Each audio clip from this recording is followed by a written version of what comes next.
intersection of good drinks, good music, and good times. This is Hops and Spirits Bar Conversations. I feel like we've been all over the world lately, but for some reason, all roads seem to lead back to Texas for another another week. Before we get into our interview, don't forget to follow us on all of our social media at Hops Spirits, all one word, hopspirits.com. And if you're on Facebook, check out our country and our bourbon and country music Facebook group where you can keep up with some cool things that we're doing and see some fun things that we have in store as well. We got a fun one for you tonight. He's a country artist, songwriter down out of Texas. His latest single, God and Good News, is out now, at least when this drops. Maybe not when we're talking, but when this drops. Let's welcome in Jake Bush. What's up, man? I'm good. How are you? Good. Glad to be on here. I'm glad we made it work. Absolutely. I'm just hoping Mother Nature cooperates for me, because up here in Kentucky, apparently they wanted to have tornado warnings and flood warnings and everything else. So it's been a fun day. Oh, yeah, sounds like it. Because that never happens down in Texas, right? Occasionally. A couple years ago, town I grew up in got hit really bad. And, like demolished houses, and it was pretty gnarly for a little while. Yeah, it's wild. Thankfully, it's just been some nasty wind, nothing too bad so far. We'll see what the rest of the night brings. Now, yeah. This is called Bar Conversations. We like to have a drink, so I decided to bring with me a little Rossville Union, little rye whiskey 6-year. You drinking anything good tonight? I've been drinking my electrolytes. You behaving yourself, I take it? Yeah. Now, if I had to put you on the spot and say what's your go-to drink, what do you usually go for these days? So I've been sober for 3 years now. Well, congratulations. My go-to drink was Jägermeister. That was like my all-time favorite. That seems dangerous. Yeah, that's why I don't. That's why I don't anymore. Well, now, so obviously you're not drinking that. Do you have because for me, I have another bad habit. I Coke Zero. Is like I have to have a Coke Zero. Are you coffee, pop, soda? What's your kind of? Coffee, and man, I love sweet tea. Sweet tea is like my Achilles when I'm down here trying to stay in shape. It beats me every time, man. If there's sweet tea, I just can't say no. Well, when it's good, right? Yeah, that's right. That's like, it's just comfort foods, and it is what it is. Now, you mentioned the coffee. Now, are you like my wife? You got the coffee grinder, all that. You got beans lined up everywhere, or you take it even further than that, or you just, keep it simple? So, at my house, I have a Nespresso machine, and that's like my favorite. But on the bus, we have a Keurig, and we actually have an espresso, like coffee grinder and all that. So it's like the bus is a little bit more bougie. Yeah. I like it. Now, I got to ask you this real tough question as well. I think I read this somewhere. Were you really writing poems to girls in elementary school? Dropping, Yeah. Yeah. Were any of them like stuff that you keep today and never use again? Man, I don't know. I feel like when my dad passes away, I'll probably find a lot of hidden poems that I thought got washed in the washing machine. But I don't know. A lot of that was a blur. What I really remember is like the 7th grade or 8th grade. I would send like voice recordings of me singing old Keith Whitley songs to girls. It was just like a thing. I couldn't play the guitar yet, so somebody had to serenade these ladies, and it had to be me. Well, absolutely. Now, here's the other question. Did it work? It did, yeah, man. The same girl that I did that with in like 8th grade, we dated all the way till senior year. Well, damn. That was a good worked. way to get there. It worked. Now, what made you then learn to play the guitar? Because if you were singing that beforehand, you'd already had the girl. What made you want to learn the guitar? I had a friend that his dad was like a killer guitar player. He didn't play in bands or anything, but he would open his garage every weekend and just play all the blues songs, man. He'd play Peter Frampton, Eric Clapton, Jimi Hendrix, Stevie Ray Vaughan, and it just, even though that's not like my cup of tea per se, I was glued, as a 12, 13-year-old kid, dude. That was the coolest thing. And it might not even have been all that great, but back then it was, you know? Well, yeah, it was part of your introduction to it, right? Oh, for sure. Now, did you also then build upon, go from those serenading notes and the guitar to duet in the high school talent show? I did, yeah. It was a very odd journey. I taught myself how to play, and then I would like slowly start singing. But we always did barbecues, so like we would do cook-offs in town, or we would just be cooking at the house, and I would always play the guitar in the backyard. So it kind of slowly gravitated from the backyard to the bars to where I'm at now. It was a weird thing, but yes, the talent show is definitely like the first time ever singing in front of anybody. How'd it go? I thought I nailed it. But I mean, I did a duet with a girl that was freaking so good, man. She's I think she's just a mom and a wife now, but man, she used to be able to sing so well. We were teenagers, and I thought she could sing better than a lot of the people on the radio at that time. Well, it's funny you kind of mention, how you got to where you did. You talk about singing at the barbecues, kind of going to the bars. What impact did kind of growing up in Texas where you did have on you? Um, Man, I don't think I would be doing this if I would have been in a different state. Uh, Music here is so prevalent. I mean, every restaurant, every bar has it, and at that time, I was starting to kind of like follow around a guy that was a brother, my brother's best friend, and he was kind of doing his thing in the Texas music scene, and I kind of idolized him, so I would be at all his shows, and then would get up there and sing his songs with him.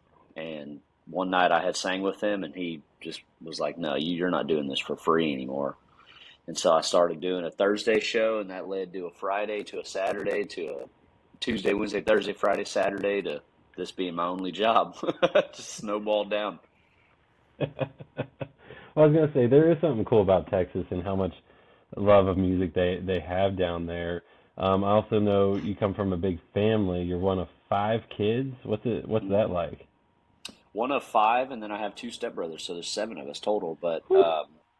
I'm the youngest, so I'm the baby of all of them. So it was kind of for me and against me growing up. Like I didn't get a car until I was 18. I didn't even drive until I was 18. Legally, being the youngest, I was the DD for a lot of my brothers. But um, yeah, it was like when I started playing the guitar, I was like, "Dad, I want to play." He's like, "Nope, your other siblings already tried this."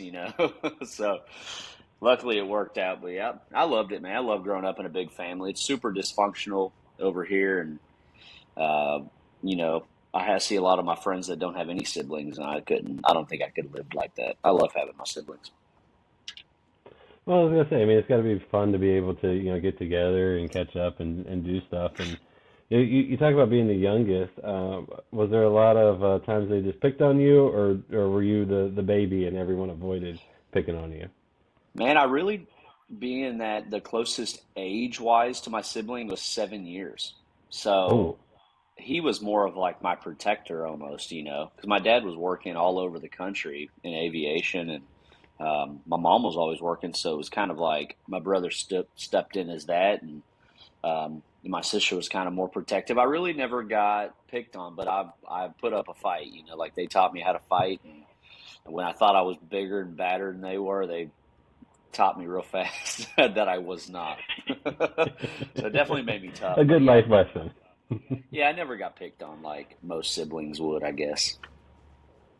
No, but that's awesome that you've got that relationship with them, and I know too. You did lose your mom kind of at an early age, and was music an outlet for you after that as well? Did that kind of how things built for you too? Yeah, I think so. Yeah, I think even to this day, there's just some songs that when I hear them, it just floors me. And I think growing up hearing such great songs like "Holes in the Floor of Heaven" and stuff like that has made me try to strive to be a great songwriter. That's why I work so hard nowadays writing songs, is because I know the effect that that had on me as a 6 year old, much less as a 30-year old.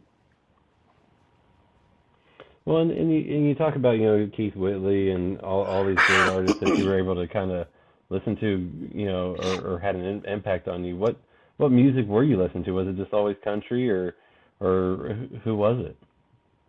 I've always loved country music, but my dad, when I first started getting like my first iPod, I just loaded his music on there and loaded my brother's. So it was kind of like my dad had all the old country music, and he would have like the occasional like random song, oldie song, if it wasn't country, And then my mom, when she would drive me to school, she would listen to oldies, but my brother would listen to everything from like Eminem all the way to Coldplay to Crossfade to Papa Roach. I mean, so I got all angles of it, and I think my music taste now is very eclectic. I listen to it all. I was gonna say, I feel like you dated yourself a little bit because I grew up in the iPod Yeah. era. Yes, an iPod is it used to be separate from your phone, kids. But I'm like you. When I look back on it, I mean, you could kind of jump from an Eminem song to a country song to a rock song to Elton John to you name it, and it's kind of cool that you're able to just have all that around you. Yeah, for sure. And I think I think it was a strength. It still is a strength, I think, in the way I sing, and my songwriting is a little bit more. I can kind of curve the edges more. But I mean, it's just kind of helped me all over the place. A lot of these guys that grow up country, I feel like that's all they know is Johnny Cash. But they're missing out on a lot of the other stuff. Music is music, I think, and it's just I think it's kind of one of my strengths.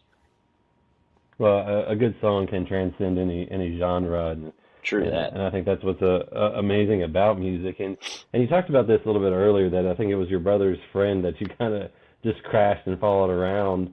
Why did you do that? Like, I mean, that doesn't seem like something that most people would do. Just kind of wanted to crash the shows and be able to play. Yeah, I don't know. I had the bug, man. I had the bug, and um, there was nights in high school our senior year where if he was playing somewhere, we didn't go out to a party. We went out to that bar as underage kids with X's on our hands just to watch his show. Which is so random as 18-year-old kids. We could have been doing anything. And as soon as I don't know, I felt like it was where I was supposed to be. I've always kind of felt like the dive bars, people hate them and stuff, but there was just something about it that just always drew me to Well, and I feel like if you can cut your teeth in a dive bar, you can probably make it most most places. them. Yeah, absolutely. I talked about that at lunch today. It was like, man, if if you can't entertain one bartender, you know, then how are you supposed to entertain thousands of people? There was plenty of nights where I played to just the bartender. There's still probably still some nights that I just play to the bartender, but those are the nights that form you and mold you into the entertainer that you become, or not. It either breaks you or or it makes you. Well, I feel like for you, it's made you, and things are going well.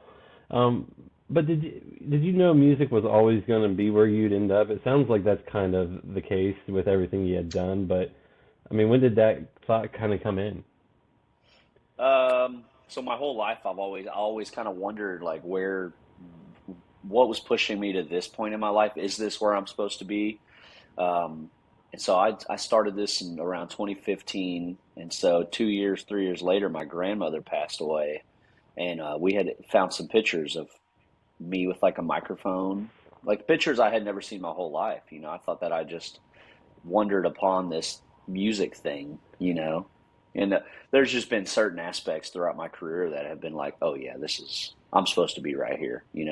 And plus now, if I had to go get a job, I think I'd be a terrible employee, unless I could come in at 6 p.m. and be off by 8, then it just wouldn't work out. I think you might have trouble with that. Yeah, yeah, yeah. But if you know anybody hiring, you can let me know. Well, there's some gigs I hear out there, but no, no. And you talked about this too. Like this is kind of where you belonged, and you kind of built into the full time thing where you were doing shows on Wednesday, Thursday, Friday, and but how difficult of a decision, or was it like a moment where you're like, nah, I got to do this full time if I'm going to do it? So I was working. I had just got out of the army, and I had a boss that I was kind of working for, doing odd jobs throughout the chemical plants. And he saw something in me, even without the music. He just something about me he just believed in, and he knew I had like a people skill, so he took me out of the chemical plants, put me into sales. I didn't sell a single thing for I think 4 months, but he paid me a steady paycheck. And he knew that I was still playing shows during the week and trying to write songs, and he knew I was hungry for it. And for a 21-year-old kid that I was, I guess I kind of had my stuff together a little more than the next one. And Christmas Eve of 2014, he had just come to me and was like, "Hey, look, here's the deal. You can either work for me or you can play music, but like doing both while you're working for me isn't going to work." And he's like, if you quit your job, if you quit with me and you go and you face plant in the music business, you always have a job here. And I was kind of like, this is a God thing. I have to just jump off and do this. In my mind, I knew I could do it because of the money I was already making. And he followed me around for a couple months after that, probably about 6 or 7 months until I really got my feet on the ground with music. And there'd be nights where he'd pay the other guys playing with me so I could eat. He was a really big blessing. But yeah, it wasn't really like a wake up, I'm going to quit my job thing. It was more of like a God knew that I could do both, but I wouldn't have been able to fully commit it if I had a good paying job on this side and then I was, making hundreds of dollars over here. It's a hard thing to give up one when the other one maybe not as guaranteed at the time. Absolutely, yeah. Now, you talk about you kind of that was 2014. We're a decade about later. What's that journey been like? Because I know you've had some ups and downs, and have probably wanted to stop at some point, but you're still going. Yeah, man. The journey has been challenging. It's been really good at some points and it's been really not good at other points, but it's always been what I know that I need to do, and it's the only thing I know to do as well. So, I feel like in day jobs that people have, when it gets bad, they can just leave and go get another job. Like with this, it's like this is where my heart is, and the songs are connected to my heart. So I can't just, oh, well, it's getting tough, I'm going to quit. That's not it, because the songs get better with every challenge, I think. And if you would have asked me 9 years ago where I thought I'd be where I am today, I don't think I would have thought I would have made it where I'm at so far. But the journey's been good. Lost a lot of friends and gained a lot of friends, and it's interesting how the journey can change your surroundings and the people you hang with and the people that you value, and it's different. I was gonna say, It's different. I was gonna say, life happens, and Yeah, it and you does. change, and you adapt, and you talk about the journey. I'm sure one of the big moments for you, at least musically, was when Gravity and You hit the tops of the Texas radio charts. How did that change things? That changed my whole life, man. I that year 2020 for a lot of people was like the worst year of the world, but I feel like for me God slowed me down because before that I was doing over 200 shows a year. I was hurt, I was killing myself, and I was drinking in all these bars every night, and I was making no money. I was surrounded with the wrong people in a bad relationship, and I feel like right before COVID hit, my parents moved in with us, and I felt like I needed that time with my mom and my dad. I hadn't seen them in so long, and I was so busy, and it got me out of a toxic relationship into where I'm at now, married. And that year, I put that song to radio with no other expectation than to put out a good song of like, this is who I am now. And man, that thing caught on like a dang rocket, and people were getting married to it. It got song of the year. Um, yeah, I just never, that song changed my whole life. Took me to France. I got to play in France, and I just played it for a first dance last weekend. So, I mean, it's still making an impact on my life. Well, and I was gonna say, and it wasn't like it was just that song either during that time. You had two other pretty big hits off of your album, Seven. So to have that momentum continue had to be pretty cool. What was it like to see it continue to build and continue to have that success? It was cool because two of those songs I wrote. Better by the Beer I was a writer on, and If You Ever Get Lonely I was a writer on. Gravity and You I did not write. But again, that was a song that spoke for itself, and I think once that song had success, and then the next one had success, and then that next one had success, for me I was like, uh-oh, like where do I go now? And I knew that it had to be a song, and so that's when I started going to Nashville every month and writing with the best writers in the world. And that alone, going to Nashville as an artist will change you if you let it change you the right ways. And I don't know, it always just kind of kept that fire just kindled under me. Having success, a lot of people can have it and then it falls off. It's a flash in the pan, and I refused to do that. I did not want this one hit. Oh, Gravity and You's great, and then drop something else. It's like, what the hell was that? I didn't want that. Still, I don't want that. I pick songs and I try to pick the best song. I don't care if I wrote it or, whoever wrote it. Well, I was gonna say, as a songwriter, you're telling stories, and I feel like that's kind of your style. Where does that writing for you come from? Is it those life experiences, good or bad, that you're able to share? Is it ideas that just pop into your head when talking to someone? How does it work for you? It's half and half. I like listening to people. So, like, I'll be at a bar and I will people watch. I'm a professional people watcher, and I will listen to people. Or, like, if someone's talking to me at the merch table, I'm like super hyper listening because people accidentally say the coolest things. Better by the Beer was a conversation with a guy at this bar that I played every Wednesday in LaPorte, and every Wednesday that I'd see him, man, how you doing? He's like, oh, I'm getting better by the beer, and I put it in my phone, and I was like, I'm gonna write that one day. And 2 or 3 years later, I flew to Nashville for my first time and wrote it, and here we are. But a lot of the songs we write now, we just get in a room and we talk, and if we have a good idea, we say it. We try to find a way to get it to a way that has not been said before. And yeah, we're hard. I write with usually the same 3 or 4 guys, and we really care about the songs and the message because I know the impact of a song. And if it's a great title, people expect a great song, and if you miss it, it doesn't hit the right way. So. Well, and then you talk about too, you also, you're not one that just only writes your songs and record your songs. When you're finding other songs from other folks, how do you choose those? Is it just something that has to be inherently you? Half and half, yeah. I think a couple years ago when I was listening to songs I didn't write, it was like, oh, I have to be able to live this, right? I have to be able to do this. Well, now this new album that I'm almost done with, that comes out the end of this year, it's filled with half songs I wrote, half I didn't, and some of them have some subject matter that I've never lived before.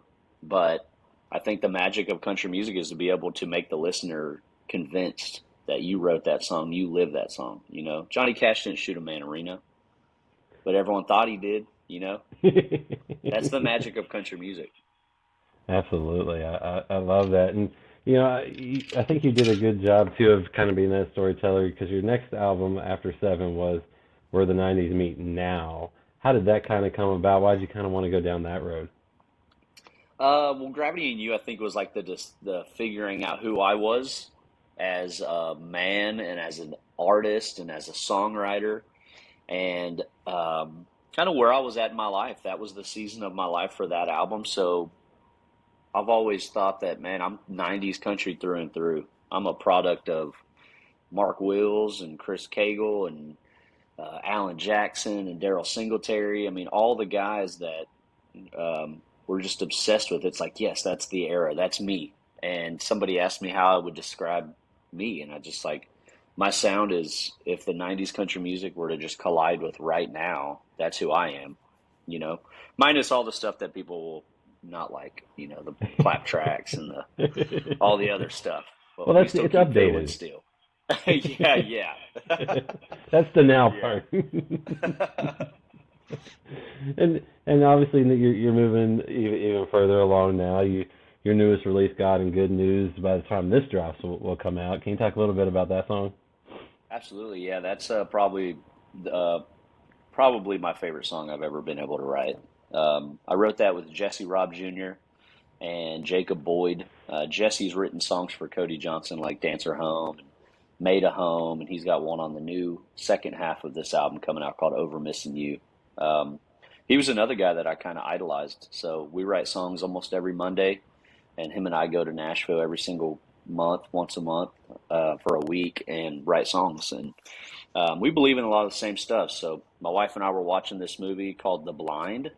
It's about Phil Robertson, the Duck Dynasty guys, and um, again, I'm hyper listening. So like here I am at the movies, probably should be eating popcorn and not worried about anything. And there's a scene where he says, "Man, the world needs more God and good news." And I couldn't get my phone out fast enough to put it in there. And that Monday, I got to the right, and we pitched a couple ideas around. And I said, I got an idea. Like, I feel like I'm married to the idea. I feel like the world needs this idea, and I said it. And we all just kind of like, okay, So we sat down and we started writing it, and um, it just kind of says what the world needs right now. Everyone's tired of the news. Everyone's tired of the negativity all over the place. I am, and I think there's a lack of no matter whatever you believe in. I think there's a lack of that. I think people need something to believe in, whether it's a country song or whether it's a message in a country song. Um, yeah, this song has a message. I think that's bigger than we are. Well, I almost didn't record it because it's so powerful, but I'm glad that I can be the messenger for it. Well, and that's what like I said, music is so cool when you're able to share those experiences, and then people are able to connect. And you put out a couple other songs recently as well, some that are a little different, Good Time Machine, and then Hmm. you also have Somewhere Better to. Then you have Somewhere Better to Be though. I mean, can you talk a little bit about those and how those Yeah. have kind of come out? Because they're definitely a little different than God and Good News. At least Good Time Machine is. Yeah, man, Good Time Machine. My friend Dan Alley is a writer on that, and Dan's written a couple of my songs, like Tractor Town. He was a writer on that, and a song I cut a couple years ago called "What Are You In For." But Dan's a smoking writer. He sent that song to me, and believe it or not, how I recorded it is pretty close to how they demoed the song. And I listened to it for 3 or 4 months and almost didn't record it. And then I just thought, man, this song is so 90s country.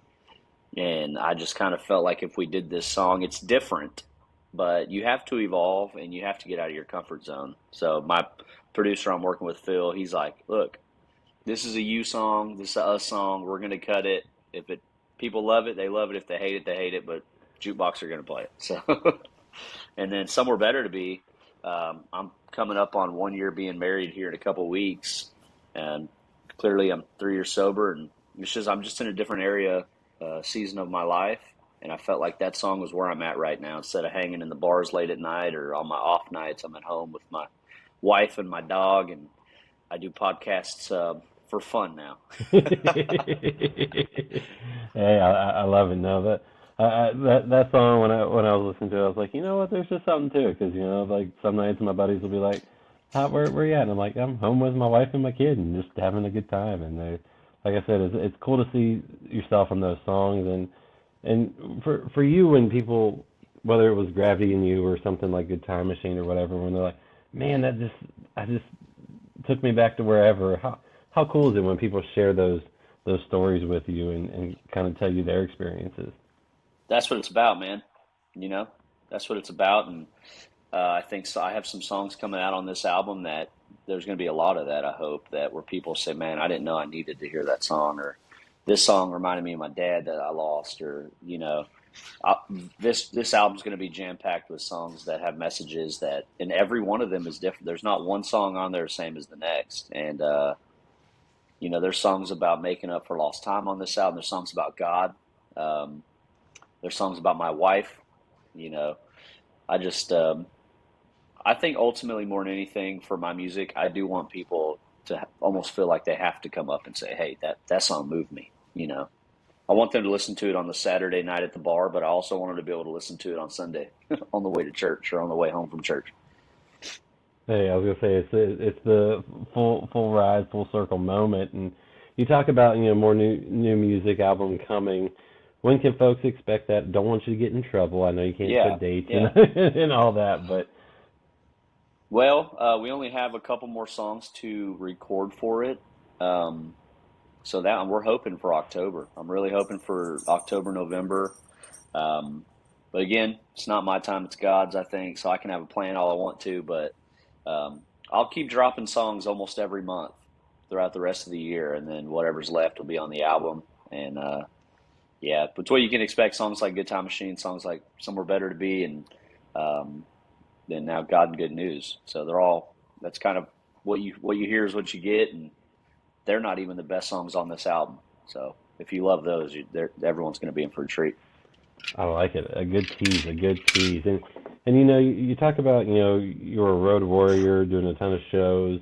I'm still guessing though you still have a lot of fun when you're able to get up on stage. Can you talk about, being able to perform, do shows and things like that?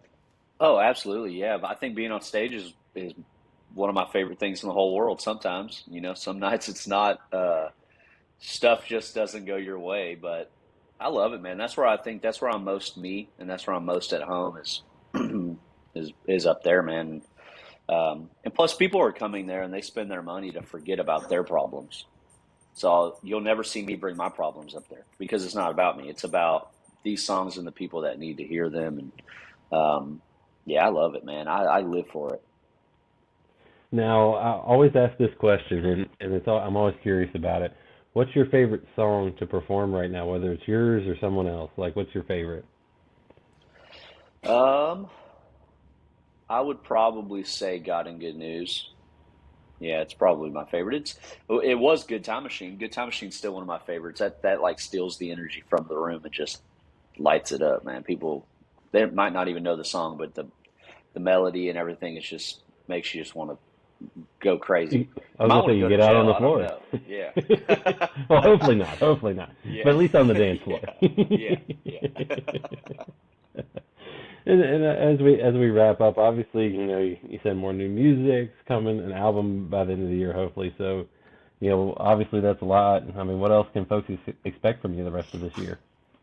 Um, I don't know, man. We have a ton of new dates, a ton of tour dates. I think a lot is riding on this album for us. We're just really hoping that it lives and makes an impact on people. And plus, I mean, I've been blessed with two other great albums with 90s and Seven, and I kind of feel like the pressure's on for us, whether it's on from other people. We have high expectations of ourselves for this album because this album could be the album that really moves it for us. And people can look back on it and say, man, that was the album that shifted it.